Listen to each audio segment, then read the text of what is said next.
Hello નમસ્કાર everyone, welcome to your channel Harish sir English. દોસ્તો આપ સૌનું સ્વાગત છે આપણી પોતાની ચેનલની અંદર. આજના વિડીયોની અંદર આપણે ધોરણ 12ની અંદર ગાલા પેપર 2 2022 એનો સેક્શન સી તમારી સમક્ષ લઈને ઉપસ્થિત છીએ. ગાલા પેપર 2 જે છે તેનો સેક્શન એ અને સેક્શન બી તમે આગળના વિડીયોની અંદર જોયો. તો ચાલો વધારે વાર નહીં કરીએ, શરૂ કરીએ ગાલાનો સેક્શન સી. જેની અંદર જે છે read the passage and answer the questions given below. જે લેફ્ટિંગ છે તેનો પેરેગ્રાફ આપેલો છે, એ તમે ઝડપથી વાંચી જાઓ. Mansi was standing at the counter with the museum gift shop making. જે માનસીવાળો જે પાર્ટ છે, હિઝ માઇન્ડ હર વિઝન, બરાબર, એનો લેસન છે. અહીંયા પેરેગ્રાફ તમે ઝડપથી વાંચી જાઓ. આગળ જે છે ક્વેશ્ચન આન્સર શરૂ કરું છું. તો ચાલો દોસ્તો શરૂ કરીએ. ક્વેશ્ચન આન્સરમાં પહેલા પ્રશ્ન છે, what was Mansi doing at the counter.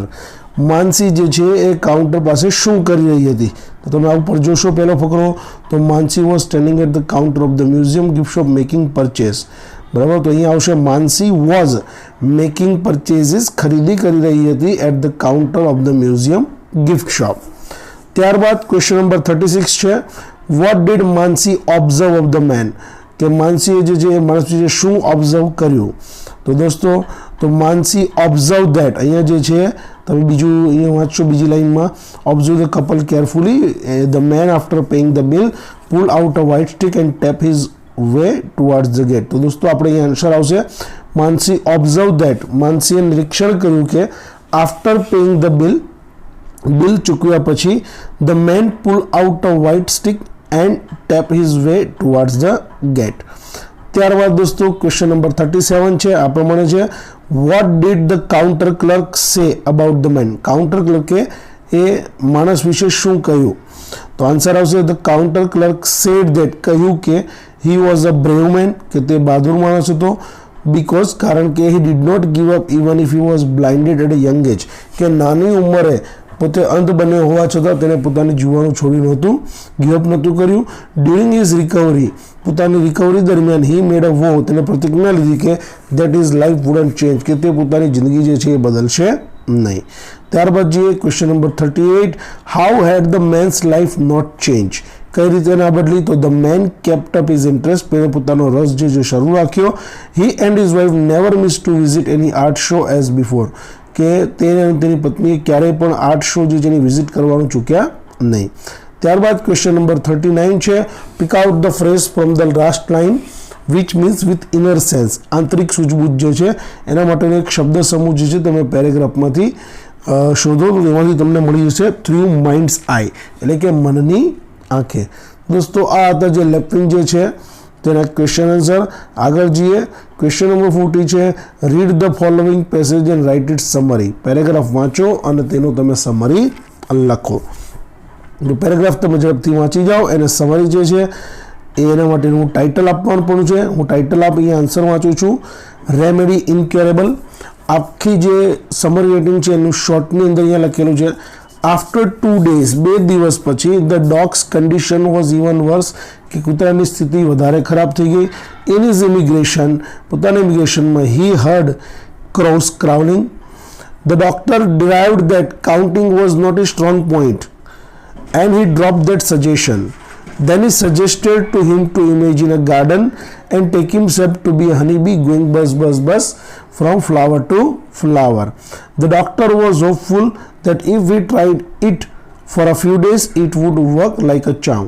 દોસ્તો આનો આન્સર તમે બસ પણ આવી શકો છો, બરાબર. તમારી રીતે યોગ્ય ટાઇટલ તમને સુટેબલ થાય એ આપી શકો છો, એવું નથી કે આ જ ટાઇટલ આપી શકાય. આને રિગાર્ડિંગ કોઈ પણ ટાઇટલ તમે બનાવીને લખી શકો છો. આગળ જોઈએ દોસ્તો, read the news clipping and answer the questions given below. News clipping વાંચો અને તેના તમે જવાબ લખો. Donald Trump thanks Narendra Modi, એના જે ક્વેશ્ચન આન્સર જે છે એ પેરેગ્રાફ તમે વાંચી જાઓ. હું સવાલ જવાબ તરફ આગળ વધું છું. તો દોસ્તો પહેલો સવાલ છે, why did US president Donald Trump thank India prime minister Narendra Modi. શા માટે ભારતના પ્રાઇમ મિનિસ્ટર નરેન્દ્ર મોદીનો આભાર માન્યો? તો દોસ્તો અહીંયા જે છે US president Donald Trump thanked India's prime minister Narendra Modi for greeting him on the 244th independence day of the United States. અહીંયા તમને પેરેગ્રાફ જોશો, અહીંયા prime minister Modi on Saturday congratulated president Trump and the people of the US. ઉપરનો paragraph જે છે અહીંયા તમે વાંચી જશો તો અહીંયા જે છે prime minister Modi for greeting him on the occasion of the 244th independence day of the united state. આગળ જઈએ, નેક્સ્ટ છે why is July 4th celebrated is the united state. શા માટે યુનાઇટેડ સ્ટેટની અંદર જુલાઈ 4th સેલિબ્રેટ કરવામાં આવે છે? તો આન્સર આવશે જુલાઈ 4th is celebrated in the United states because this day is a federal holiday in the US commemorating the publication of the Declaration of Independence from Great Britain in 1776. આગળ જઈએ, what did Modi tweet? મોદીએ શું tweet કર્યું? દોસ્તો અહીંયા answer આવશે મોદી ટ્વીટેડ. એને tweet કર્યું કે એના જે સીધા શબ્દો પેરેગ્રાફમાં ઉપર આપેલા છે તમે જોઈને લખી શકો છો. I congratulate US president Donald Trump and the people of the USA on the 244th Independence Day of the USA. Number 44, how was the response of Donald Trump? Donald Trumpનો response કેવો હતો? તો આન્સર આવશે the response of the Donald Trump to Modi was thank you my friend, America loves India. મારા મિત્ર ખૂબ ખૂબ આભાર, America ભારતને ખૂબ જ ચાહે છે. નેક્સ્ટ ક્વેશ્ચન છે why was the Twitter exchange between the two leaders welcomed by people from both of the countries? The Twitter exchange between the two leaders welcomed by people from both of the countries. બંનેના લીડરને જે welcome કર્યું because one country is the world's largest. એક દેશ છે દેશનો સૌથી મોટો છે and the other is the oldest democracy in the world. જેમાં સૌથી જૂની લોકશાહી પદ્ધતિ છે. તો દોસ્તો આગળ જઈએ, નેક્સ્ટ છે પોએમ છે read the stanza and answer the questions given below. કે તમારે જે સ્ટાન્ઝા વાંચીને તમારે લખવાનું છે. સ્ટાન્ઝા ઝડપથી તમે વાંચી જાઓ, હું આગળ વધું છું ક્વેશ્ચન આન્સર તરફ. સવાલ પૂછેલો છે what kind of river it is, કે કેવા પ્રકારની જે રિવર છે અને વેર ડઝ ઇટ ફ્લો, તે ક્યાં વહે છે? તો આન્સર આવશે it is a dark river. Dark river છે and it flows in a dark cave, અને એક અંધારી ગુફામાં તે વહે છે. નેક્સ્ટ છે how is the river bank. River bank કેવી છે? તો આન્સર આવશે the river bank is stony, પથ્થરવાળી છે, અથવા તમે એમ પર લખી શકો the river bank is full of stones. આગળ વધીએ, what is the old man humming. Old man શું ગણગણી રહ્યો છે? તો અહીંયા આન્સર આવશે the old man is humming a song, એ ગીત ગણગણી રહ્યો છે. ત્યારબાદ દોસ્તો અહીંયા બીજો સ્ટાન્ઝા આપેલો છે ધ હેવન ઓફ ફ્રીડમ, એનો સ્ટાન્ઝા લખેલો છે. એમાંથી આપણે આગળ ક્વેશ્ચન આન્સર તરફ જઈએ. ક્વેશ્ચન નંબર 49 છે give another expression for the head is held high. Head જે મસ્તક ગર્વથી ઊંડો તેના માટે એક એક્સપ્રેશન તમે લખો. તો આનો આન્સર આવશે feeling proud of one self. Feeling proud કરવું. ક્વેશ્ચન નંબર 50 છે what is the effect of narrow domestic walls. Narrow domestic walls છે તેની ઇફેક્ટ શું છે? તો દોસ્તો અહીંયા આન્સર આવશે narrow domestic walls are the hurdles which make differences among the people of the world regarding the religion, caste, languages, traditions and cultures. ત્યારબાદ question number 51 the stanza speaks about unity of nation. True of false, કે આ જે stanza છે એ દેશની યુનિટીની વાત કરે છે, સાચું છે કે ખોટું? તો દોસ્તો અહીંયા આન્સર આવશે true.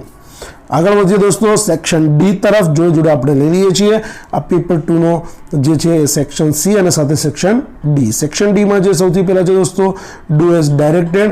Sanjana request you to look at the picture. અહીંયા જે ચેન્જ ધ ટેન્સ જે છે તેનો પેરેગ્રાફ આપેલો છે, બરાબર. નીચે તમે લાઈન પરથી તમને ખબર પડશે કે રિક્વેસ્ટની જગ્યાએ રિક્વેસ્ટેડ છે, તો અહીંયા કાળામાં ચેન્જીસ થશે. ધ્યાન આપો, સંજના આન્સર જોઈએ છીએ. Sanjana requested you to look at the picture. What did you notice? Isn't નું થશે વોઝન્ટ ઇટ ફની, અને ધેર ઇઝનું ટૂંકું રૂપ છે. ધેર ઇઝનું આપણે અહીંયા ધેર વોઝ આખું લખવાનું છે. There was a monkey who હેઝનું થયું had a newspaper in his hand and is રીડિંગનું થશે અહીંયા વોઝ રીડિંગ.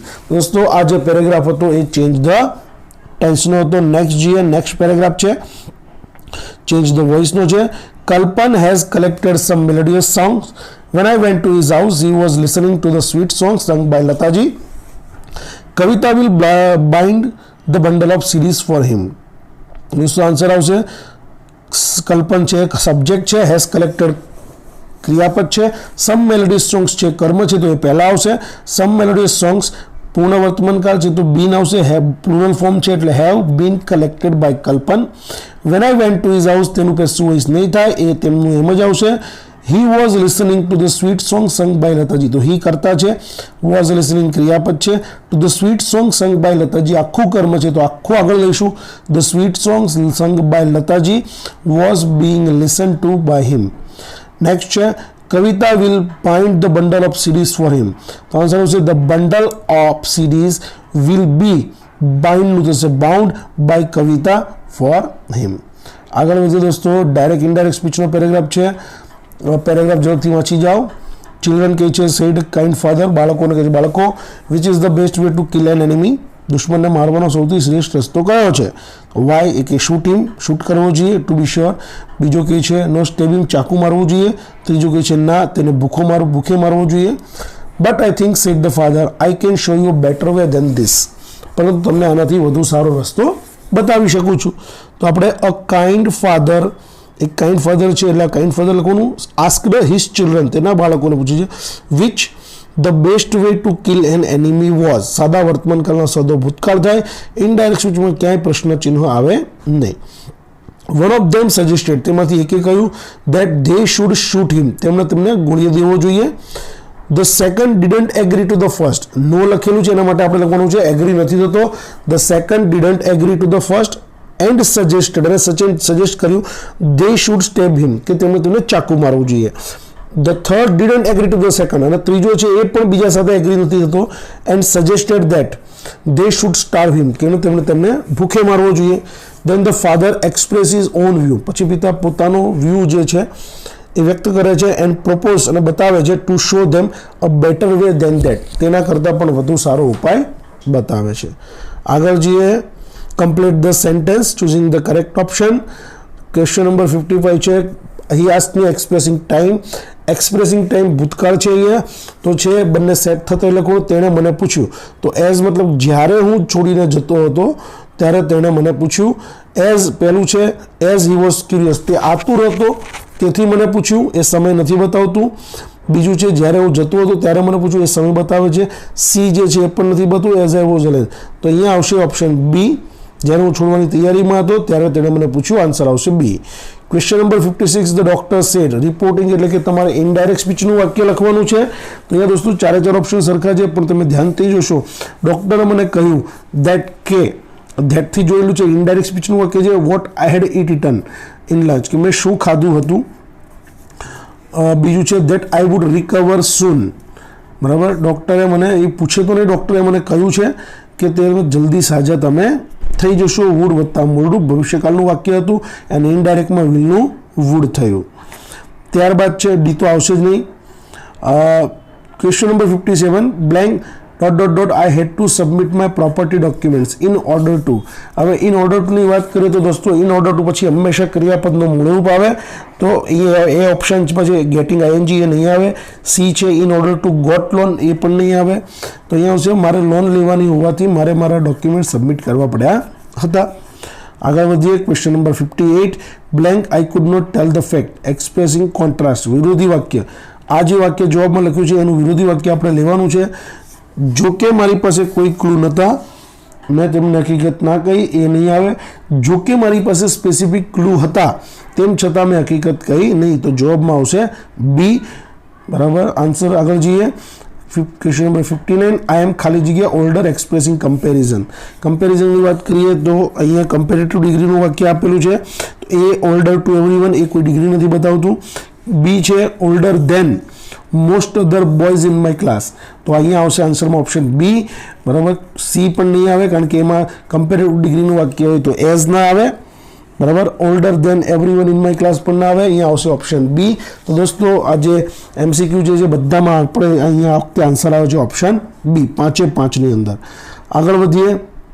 ક્વેશ્ચન નંબર 60 છે combine the following sentence in make meaningful sentence. Meaningful sentence બનાવો.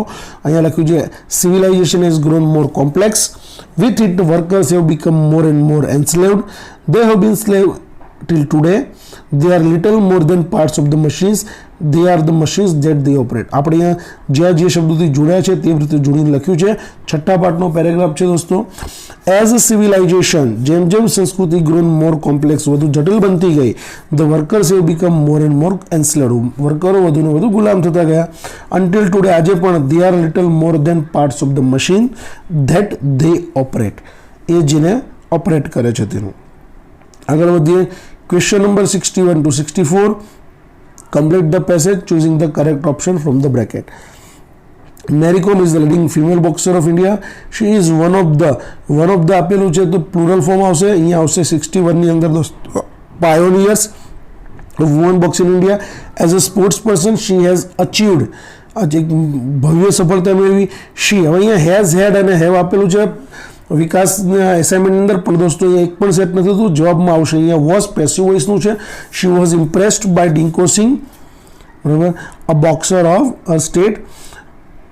soon she decided છે ક્રિયાપદ આપ્યું છે પછી જો ઇન્ફિનિટિવનું રૂપ આવશે તો ટુ વાળું આવે ટુ બીકમ અ બોક્સર. દોસ્તો અહીંયા ક્વેશ્ચન પેપર ગાલાનું જે પેપર 2 છે 2022નું અંગ્રેજીનું તેના સેક્શન ડી અને સેક્શન સી નું સંપૂર્ણ સોલ્યુશન અહીંયા પૂરું થાય છે. સેક્શન એનો વિડીયો આપણે નથી બનાવ્યો તમે રેફરન્સ બુકમાંથી શોધી શકો છો.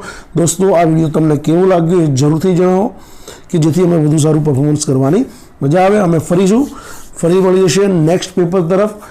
ત્યાં સુધી જય હિન્દ જય ભારત.